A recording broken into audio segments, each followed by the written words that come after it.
Pemirsa Jateng Pos TV, siapa sangka di momen kurban tahun 2021 ini ada pria yang masuk muri karena telah berkurban dengan jumlah hewan kurban terbanyak.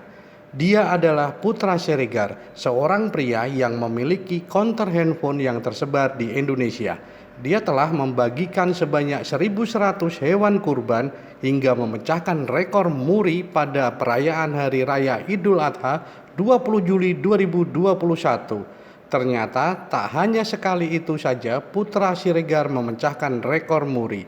Teman YouTuber Atta Halilintar yang baru saja membeli klub sepak bola Pati ini juga memecahkan rekor muri dengan kategori sama pada tahun 2020 lalu.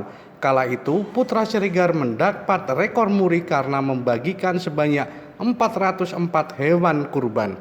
Karena kedermewaannya, itulah Putra Siregar viral di media sosial. Seorang pengusaha HP tetapi berani berkorban dengan jumlah yang terbanyak.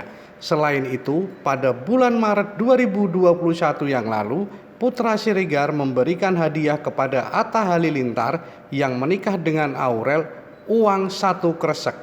Putra Siregar, pemilik PS Store yang menjual handphone atau gawai yang tersebar di berbagai Indonesia, per hari bisa meraup keuntungan ratusan juta. Sebelum PS Store membuka cabang di berbagai kota, Putra Siregar mengaku pernah berjualan HP bekas di sebuah kios kecil.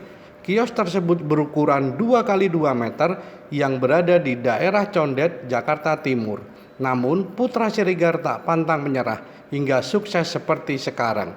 Menurutnya, salah satu yang menginspirasi dirinya adalah YouTuber Atta Halilintar. Oleh karena itu, dia memberikan hadiah sekresek uang pada Atta saat pernikahannya. Rendra Wijaya, Jateng Pos TV melaporkan dari Semarang, Jawa Tengah.